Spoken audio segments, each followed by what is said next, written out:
এটা father's day special vlog. এর আগে কিন্তু মাদার্স ডে স্পেশাল ভ্লগও আমি শেয়ার করেছি, আমার চ্যানেলে আছে, গিয়ে দেখে আসতে পারো। আজকে ফাদার্স ডের জন্য আমি এখন মামার বাড়ি এসেছি। আমার মা আমার দাদুর জন্য এই কেকটা অর্ডার করেছিল। তো কেকটা ভীষণ সুন্দর দেখতেও হয়েছিল এবং খেতেও খুব সুন্দর হয়েছিল।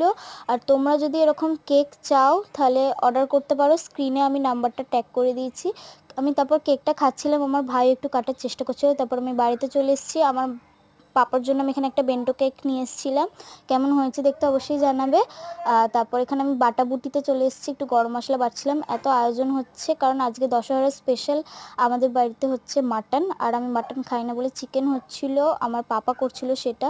তারপর এখানে আমার চিকেনটা বসিয়ে দিয়েছে, যে চিকেন দেখতে পাচ্ছ, আমার তো দেখি কেমন হয়ে যেত। তারপর এখানে লেবু পেঁয়াজ কাটছিলাম, তারপর ভাত খেতে বসে গেছি চিকেন দিয়ে এক বাটি নিয়ে। না না, আমি পুরোটা খাবো না, আমি জাস্ট 2 পিস খেয়েছিলাম, লেবু চটকে খেতে দারুণ লেগেছিলো। তো আজকের মতন বাই।